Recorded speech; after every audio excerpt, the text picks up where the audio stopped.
Hey guys, welcome back to Fast Fix. In this video, I will show you how to change Twitter app icon.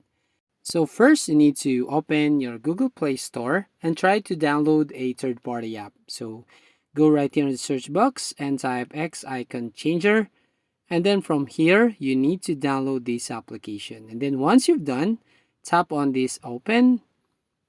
And then right here, you need to choose the app icon that you want to change. For example, I want to change X. So scroll down and find that X app icon right here. So tap this one.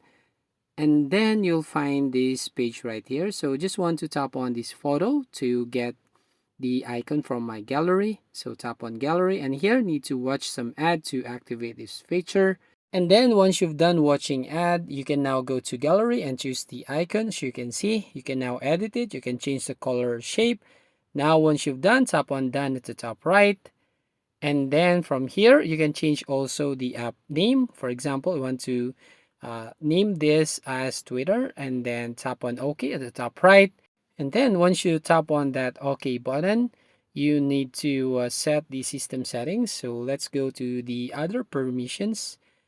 And from here, you need to go to home screen shortcuts and tap on always allow. Now, once you've done, go back to the application and then tap on OK at the top right. And you need to watch another ad right here, as you can see. And once you've done, you can now go to desktop. So tap on this go to desktop button and you will find the results right here. So the Twitter app logo has changed. And that's it. If you find this video helpful, please consider to like and subscribe to the channel and don't forget to hit the notification bell to notify you on the next video.